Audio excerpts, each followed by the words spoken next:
what's up everyone? The Blue Navigator's World Channel sa YouTube. Kung bago pa lang po kayo sa channel namin at napadaan lang dito, please don't forget to support by subscribing and hit the notification bell icon para updated kayo sa mga contents namin na pinalalabas dito. So, sari-sari po, variety yung content namin sa The Blue Navigator's World Channel. So, ayan, ito, play to earn games, mga how-to sa Marina mismo online appointment, passport, DFA passport appointment, GCash, mga play to earn games, at rooftop gardening, sa mga puppy at cat lovers, meron din po kaming ganon. So, sari-sari po at mga personal vlogs po namin. So, yun, pakisuportahan po. So, itong ano natin ngayon, ang content natin ngayon is tips bago pumasok sa play to earn games, no? Ilan lamang ito sa mga tips na ibibigay natin, no? Okay, so bago natin simulan 'yan, magko-content disclaimer muna tayo. So, this is the Blue Navigator's World Channel.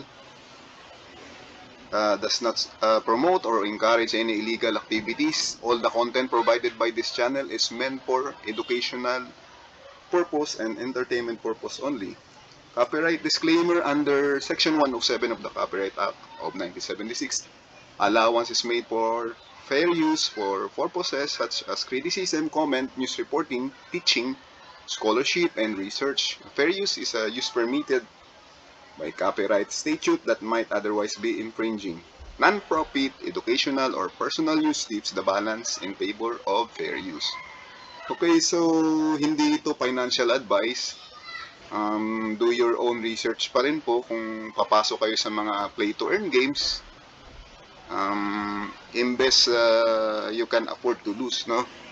So, you are the master of your money, so invest it wisely. Okay, kayo pa rin po yung final ano niyan, final na magde-decide kung papasukin niyo 'yan o magi-invest kayo sa mga play to earn games. Okay? So, ito na, sisimulan na natin. Okay, so ilan sa mga tips bago ka pumasok sa papasok sa play to earn games. So, syempre, unang-una is alamin mo muna, no? O, yun na nga yung sinasabi ko kanina, do your own research muna sa mga play to earn games na makikita natin sa online, no? So ito isa sa website na nag-o-offer or may mga features kung ano-ano mga play to earn games na nakikita natin, no? So yan, iwan ko rin lang yung link kung hindi nyo masyado makita dyan.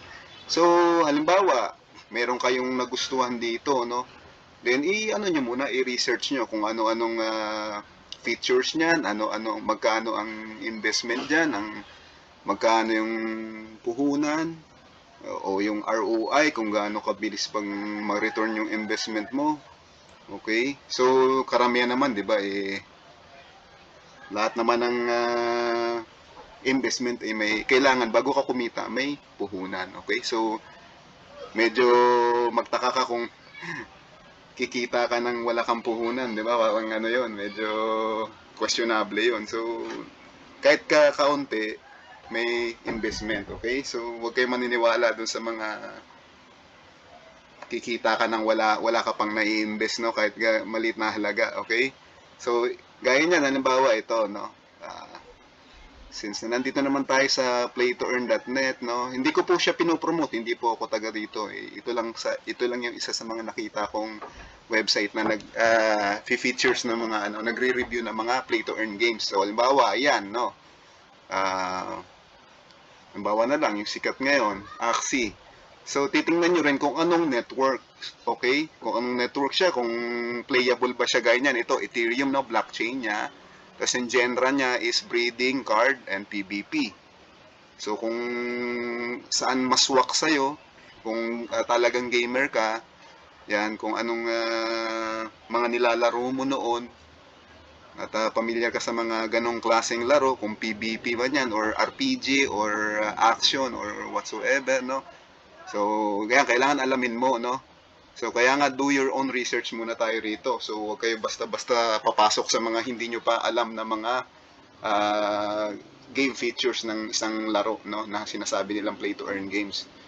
Okay, so yan, halimbawa ito, Axie nga, blockchain, Ethereum siya, then Ronin, no? So yan, ang compatible device niya, halimbawa, alamin nyo rin kung playable ba siya sa Android, o sa iOS, or sa Windows, o sa mga PC, no, na Windows. Then kung anong status, alpha pa siya, alpha stage. So NFT ba, nag-o-offer ng NFT or supported? Yes. So ayan. Oh, free to play, yan, free to play, F2P. Tapos play to earn, ito ang importante, play to earn, no? NFT, you will you will earn by means of NFT and crypto, no? So depende yan kung anong coins niya ng isang laro na yan na napili mo o na research mo. Kasi yan, may features din siya kung ano ba siya, mataas ba siya ngayon o popularity niya ay pababa, pataas. Saka yung play to earn score kung na-review na ng mga ano na to, itong website na to, no, ng mga ano rito, developer at mga iba pa mga ano nila rito, mga researcher nila, okay?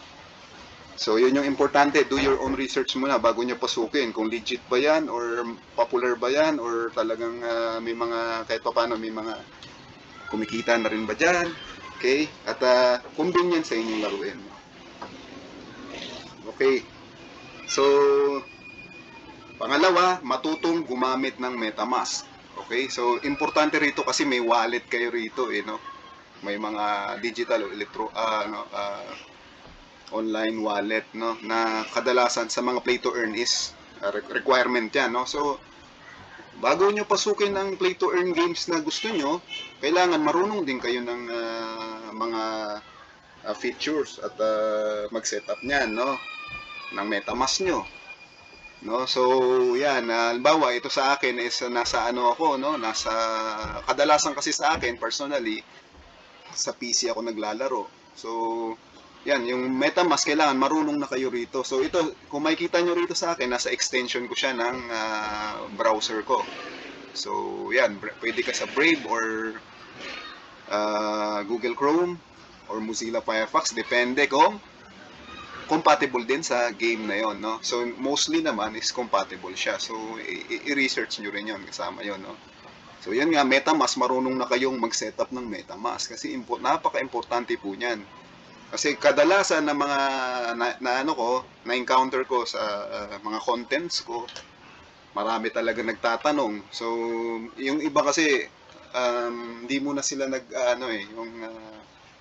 hindi mo na nila pinag-aaralan kung ano-ano yung mga requirements, no? O game mechanics, kung ano-ano yung mga kailangan doon sa larong yun bago nyo ma-access yun o malaro ng normal, no? So yan, kailangan, yan yung pangalawang advice ko, marunong tayo sa MetaMask. So i-set up nyo muna sa MetaMask yan. Kung yung MetaMask nyo, kung saan ba kayo maglalaro, sa PC ba o sa mobile phone. So kadalasan din na-encounter ko sa mobile phone sila. So kailangan i-check nyo rin sa sa gadget nyo o sa unit na gagamitin nyo kung very compatible yung browser na yan o yung wallet na yan, no? So yun yung isang tips ko rin sa inyo. Then yung pangatlo, matuto tayong mag-setup ng network syempre niyan. So i-check nyo rin, kagaya nung kanina, sabi ko balik tayo dun sa play to earn games na features, no? Gaya niyan, Ethereum siya, no? Yung yung sinample natin kanina rito, Ethereum. So Ethereum network siya. So, alam naman natin, yung mga MetaMask na yan, may mga network yan. So, gaya na itong isa na to is naka-smart chain, no? So, ito, pag-aralan nyo rin po ito kung anong setup yan. Kung Ethereum, so ito yun. Ang default nito, Ethereum mainnet. Okay? So, Ethereum mainnet. So, dito kasi, kung i-click nyo yan, may kita nyo yung mga setup ng network nyan. So, iiwan ko na rin yung mga basic dyan na network na kadalasan nasa atin. So ito Ethereum mainnet ito Okay, so kung BSC o smart chain na Binance, so smart chain 'yon. So iba rin 'yan, no? So yan, iiwan ko rin tong na to sa description box ko, no, yung mga setup nito ng default setup niya, parameters, okay, para makatulong din sa mga bago nating mga papasok pa lang sa laro, no, sa mga play to earn games. So kailangan importante, no, alam natin 'yan bago natin pasukin din yung mga play to earn games kasi mostly yung mga play to earn games ay connected sa mga wallet natin, gaya niya MetaMask wallet, no. So kailangan marunong tayong mag-setup niyan. So ano pa bang meron diyang network? Yan, mga Matic na yan. Yung iba Matic, yung iba Tron, no. So iba-iba. So ito lang yung common ko dito. So sa mga games ko, ito yung Matic tsaka Smart Chain o yung Ethereum man. Pero mostly kasi sa akin Binance, no, sa BSC. So kaya naka Smart Chain yan siya. Kaya kung makikita nyo, nasa Smart Chain ako at andyan yung mga token, no. So okay, let's move on sa next na kailangan natin. So yun na nga, kung marunong na rin kayo mag-setup noon nung after yung i-install yung MetaMask na yan at marunong na kayo mag-setup ng network RPC niya doon, kung anong network niya nagagamitin. So sunod natin is syempre meron tayo dapat may mga exchange tayo, no, sa crypto exchange natin, cryptocurrency. Okay? So pati basic niyan dapat alam natin, no. So ang isa-sample ko dito yung yung Binance, okay? Then yung CoinsPH. Mga ilan lamang yan sa mga meron dapat tayo, no? Kaya pati basic na pag-trade marunong kayo. Marunong kayo sa conversion niya ng exchange, gano'n, transfer, importante 'yan. So, yan, pwede nyo i-check yung mga prices, no? Versus peso, no, yung exchange niya, kailangan aware din kayo kasi syempre para hindi kayo lugi o mabili nyo ng mababa yung crypto token na kailangan mo dun sa game na yon, no. So ito halimbawa ko sa inyo yung CoinGecko na to, pwede nyo ma-check yan sa prices ng currently na nandyan yung token na kakailanganin mo sa game mo, no. So yan, play to earn games. Then pagka marunong na kayo dyan, syempre basic, marunong tayo sa cryptocurrency, no, trading. So, yan. Aralin nyo rin yan, no. Then, number 6 natin, aware tayo sa mga risk, tsaka yung gas fee.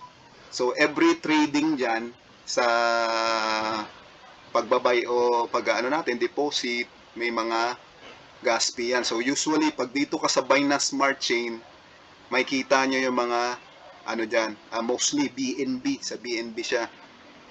BNB na token yung gas fee niya. Kaya kung titingnan nyo sa mga yan, no, sa mga trading, may mga gas fee yan dyan. Okay, so sa BNB siya nababawas. Okay, pag sa Smart Chain, Binance Smart Chain. So maging aware din tayo dyan sa mga dyan, sa mga gas fee o yung tawag dito, transaction fee, no? Nakadalasan sa mga cryptocurrency, yan yung binabawas nila. So, check nyo rin yun kung ano ba sa inyo, acceptable ba sa inyo, kung mataas ba yun or katamtaman lang, no, sa peso, no, yung equivalence niya. Kaya may conversion tayo rito, di ba? Halimbawa, BNB, no, CoinGecko, no, halimbawa, ayan, no, 2 peso. Halimbawa, yung gas fee niya ay 0.005. So makikita nyo kung malaki o maliit, no, 0.002. Halimbawa ganun lang, no. So sample ko lang 'yon, ha. So check nyo muna yung mga gas fee bago nyo i-proceed, no. So importante 'yon, guys, no. So ano pa ba? Kasunod natin is yan nga yung kanina, marunong tayong mag-trade. Then isunod natin lahat ng karamihan naman ng investment may puhunan, no, gaya ng banggit ko kanina, no. So i-decide nyo rin kung sa kayo, sa PC ba kayo maglalaro, kung saan sa inyo mas convenient, no. Sa akin personally, sa PC ako kasi nasa bahay lang ako. So yun naman ang kaibahan ng PC player o gamer ka, sa PC ka naglalaro or sa mobile gadget ka naglalaro, mobile phone. So ang advantage naman nun, syempre pag PC PC player ka, PC gamer ka, mas malaki yung screen, no. mas malalaki ang screen. At nasa bahay ka lang. Pero ang disadvantage, syempre, hindi mo siya basta madadala sa labas. Unlike yung mga, ang advantage naman sa mobile phone, syempre, very, siya, no? Very easy to handle siya. At madali siyang ibulsa, madali siyang dalhin kahit saang lugar, no? So, yun ang very convenient, lalo kung sa labas ka o lumalabas ka. Mas madali mo siyang dalhin. So, decide nyo yun kung saan kayo maglalaro. At syempre, kung compatible doon sa lalaruin nyo, no? Mabawa, yan nga, yung kanina chinek natin, compatible naman yung laro na yon sa mobile, Android, iOS, then sa Windows, okay? So, yun yung i-check nyo rin bago nyo pasukin yung laro na yan. Kailangan compatible sa gadget na meron ka at convenient kang laruin kung saan mo lalaruin yan, okay? So, yun. Next natin is lahat ng investment may puhunan, invest only, you can afford to lose. So, yun nga, yung banggit ko kanina sa disclaimer ko. So, lahat ito, may risk ito. Alam naman natin yung mga, cryptocurrency. Hindi lang cryptocurrency. Babanggitin na rin natin yung itong trading natin sa halimbawa sa sa Philippine Stock Exchange, sa PSE, kung nagti-trade kayo, no? Okay? So, ganun din yan. May risk. Lahat naman may risk, no? So, kailangan, aware kayo sa risk na yan, no? Okay? Kaya yung lagi nating disclaimer, invest only, you can afford to lose. So, titingnan nyo rin kung malaki yung puhunan dyan. Alangang papasukin nyo yung laro na yan. Napakamahal na. Halimbawa, nag-boom na yan. Hindi nyo na masabayan. So, hanap kayo ng mga, beta phase pa lang. O may mga pre-sale, no? O develop pa lang. Hintayin nyo, no? Kasi yung mga na sumikat na, mahal na yan. 'Di ba? Ilan diyan sa mga kilala rito ngayon sa Pilipinas, 'di ba? Yung Axie na yan o yung mga Crypto Blades, 'di ba? So yung mga development stage pa lang, pre-sale, alpha o beta pa lang yan. So check kayo ng maganda-ganda, no? So halimbawa, Binance, nag-aabang kayo sa Binance sa Binance o BSC Smart Chain kayo naglalaro through MetaMask nyo na connected sa MetaMask, no? So may mga games diyan na compatible, very compatible sa kanya, no? So titingnan niyo rin yung gas fee, maging aware din kayo kasi every network iba-iba rin ang presyo niyan, okay? Iba-iba ang gas fee. Pag alam ko ang Ethereum ang pinakamahal. So yan yung malaking pag diyan yung game nyo, diyan lang siya compatible, medyo pag-iisipan niyo rin kung acceptable ba sa inyo yung mga gas fees, no? Tsaka titingnan nyo rin yung laro nyo. Kung every movement nyo ba ron, may bayad, di ba? May gas fee. So, i-check nyo rin yun, no? So, yun yung mga medyo turn off doon, no? Yung mga ganong games, no? Play to earn games. So, kaya nga kanina, sabi ko, do your own research. Tapos, nyo rin, i-check nyo sa mga, nila, yung white paper nila, no? Then sa mga sa gaya nito sa YouTube, pero pwede nyo rin silang i-search para makita nyo sa ibang mga content creator kung talagang maganda ang review ng mga yan, no? Importante yung review, no? So, ano pa ba? Sunod natin yung follow nga, yun nga, yung since na sinabi ko nga kanina, i-follow nyo yung yung mga social media nila, no? Group nila.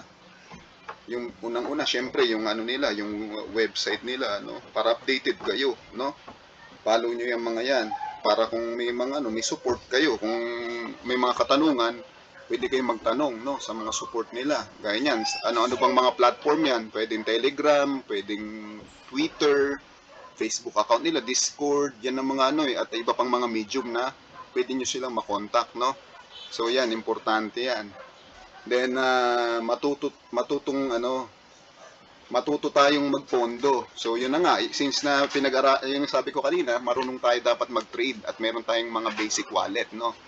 Gaya niyan, halimbawa, Binance o CoinsPH at iba pang mga crypto wallet dyan na meron ka at natitrade mo, marunong ka na mag-basic trading, no? So, syempre, ganun lang naman. Ano ba yung pinaka basic na ng trading? Siyempre, kung sa merkado, ano tayo, syempre, buy low, sell high, di ba? Syempre, check nyo yung graph, check nyo yung ano niya, kung mababa ba siya ngayon or mataas, di ba? Gaya niyan, halimbawa, ito, i-check natin ha. Ang bawa, since na inano naman natin yung ano, yung isang game, halimbawa, Crypto Blades, no? Sample lang, yan, token. So, check nyo kung mataas siya ngayon. So, yan, halimbawa, presyo ng isang token niya ngayon is mahal, no? Scale. So, 2.6 up daw siya. So, titingnan nyo yung range niya between 24 hours range niya, no? So, nasa 1,000 plus per token niya, isang token niya, no? So, yan, maging aware din kayo dyan bago kayo bumili, no? Huwag kayong tira lang ng tira. Kailangan i-check nyo yung ano, yan, teachingin kayo ng bawa dyan, no? Marunong kayong mag-exchange o magpasa. Then, syempre, aware kayo dun sa wallet, ano nyo, address nyo, di ba? Halimbawa, ayan, gaya nung sabi ko kanina, galing tayo dun sa marunong kayong mag-setup ng network, no? So, yung wallet nyo, ito yung dito, no? Sa MetaMask nyo, ito in-expand version ko para makita nyo, no? So, ito yung ano nyo, wallet nyo, no? So, kailangan marunong kayo mag-deposito dyan kung ano mang ano yan, deposit tsaka withdraw, no? Okay? So, halimbawa, galing kayo ng Binance, marunong kayong magpasa, no? Importante yon. So, pag-aralan nyo yon. Kung hindi pa kayo marunong, medyo pag-aralan nyo. Maraming mga dyan, content creators na nakatagalog pa, mga kabayan natin na nag-share ng mga nalalaman nila, no? So, ganun lang. Huwag kayo basta-basta papasok ng play to earn games kung hindi kayo hindi pa kayo on hand na marunong dyan, no? Pag-aralan nyo muna yung kahit mga basics lang, no? Tsaka yun nga, yung pagpopondo ng wallet nyo, halimbawa galing ng Binance papuntang MetaMask, halimbawa yung BNB nyo, no? Huwag nyo isisiro yung BNB nyo kasi dyan nga yun nagcha-charge, no? Dito nagcha-charge ng gas fee, kaya minsan may mga failed na activities, no? Sa mga activities nyo, di ba? Yan, halimbawa, example yan, no? May mga failed, yan, tsaka sa traffic, at minsan sa bagal ng internet natin, no? So, yan yung wallet address nyo. Kailangan copy nyo yan. Then, halimbawa dito, nakapag-transfer na ako dati. So, nyo lang, withdraw nyo halimbawa dito, no? Halimbawa, withdraw ka. Yan. Kailangan yung sinasabing network, kailangan aware kayo. So, yun yung sinasabi ko kanina, kailangan marunong kayo dyan. May mga previous, yung network. Okay, so hindi ko na masyado patatagalan yan. Mga ilang tips lang naman itong address nyo dito kung saan nyo ipapasa, no? So, bawa, i-click ko yung address dun kanina na ko, no? Yan. Yan na yun. Then, network, kung anong network, yan. Magpa-prompt yan. Tsaka nga pala, medyo i-remind ko lang na kailangan verified yung dito. Yung may iba kasi rito na nahihirapan, no? So, marami pa ritong pwedeng aralin. Medyo haba yung natin, yung tips natin, okay? So, hindi ko masyado na patatagalan ito dito, okay? So, yun nga, since nasabi ko nga kanina, kailangan meron kayong wallet, no? Binance, trading din, or CoinsPH, at iba pa. Marami tayong marami tayong mga legit din naman na dyan, available sa natin online, okay? I-research nyo lang rin muna kung saan mas convenient sa inyo, no? Okay, so next, after nyo matutong magpondo, syempre deposit, withdraw ng crypto coins na gagamitin nyo dun sa play to earn games na napili nyo o na research nyo na. So, ano pa bang rito? Ititip ko sa inyo yung isa pa nga pala, yung ingatan nyo yung password, yung mga password ng mga nyo, no? MetaMask nyo, ingatan nyo yan. Tsaka yung sa mga wallet, no? Yung Binance wallet nyo, ingatan nyo yan. Huwag nyo ipamimigay kung kanino yan. At yung dito sa MetaMask yung seed phrase, no? Marireceive nyo yung once na nagsisimula pa lang kayo mag-setup, no? Yung seed phrase na yon, no? So, i-save nyo yun. Okay? At ingatan, itago sa safe na lugar. Huwag nyo yun ipamimigay, no? Iyan ang ingatan nyo, lalo sa mga play to earn games. May mga nangunguha po niyan. Yung mga clickbait, no? Yung sa mga Facebook, no? Ingat kayo doon. Kunwari, may mga free crypto coins, tapos i-click mo yun. Pwede nila makuha yung account nyo. So, ingat po kayo doon. Okay? So, Yun ang mga kailangan na kailangan na ready kayo sa pagpasok sa play to earn games, no? Yun yung mga ilan sa mga tips ko na may bibigay sa inyo at may share bago kayo pumasok sa play to earn games. Okay, so recap muna tayo. So, yun, unang-una, syempre, do your own research sa games, play to earn games na inyong papasukin. Okay? So, number 2, matutong gumamit ng MetaMask, syempre. Okay? Pati pagse-setup niyan, matuto kayo diyan, no? Then number 3, ayun, yung setup ng network RPC niya. Kung BSC o Polygon Matic or anything pa na available dyan na network, no, na gagamitin nyo sa play to earn games na napili nyo. So kailangan din may Binance, CoinsPH at iba pang kahalintulad na wallet na ganito, no. Okay, so tapos syempre kasunod marunong sa basic cryptocurrency trading. Okay, so nandyan yung CoinsPH. Okay, yung basic yan. So, Binance, medyo semi-advanced na. Then, yung i-monitor niya sila dito sa, since na cryptocurrency pinag-uusapan natin, yan, CoinGecko. May re-recommend ko sa inyo. Isa lang yan sa mga monitoring ng cryptocurrency. Meron pang available sa market, okay? Then, yon, aware tayo sa mga risk at gas fee, no? Kada transaction, no? So, i-convert nyo parati sa peso, kaya may conversion tayo, okay? Para kung acceptable sa inyo, sige, go nyo na. Then, yun, kasunod mag-decide kung sa PC ba o sa mobile game, mobile phone kayo maglalaro. Okay? Then, number 8, lahat ng investment ay may puhunan, syempre. So, invest only the money you can afford to lose. Then number 9, follow the social media website and platform ng game na napili nyo, no, na gusto nyong pasukin. So, yun nga, yung nila, yung mga Twitter nila, website nila, Twitter, Facebook, Discord, Telegram, at iba pang medium na available sa kanila, no. Doon yung mga support at mga katanungan nyo. Okay, then number 10, matutong magpondo ng inyong cryptocurrency na gagamitin, no, through MetaMask yan, no. Papuntang MetaMask o paglabas ng MetaMask, kailangan marunong kayo maglipat diyan, no.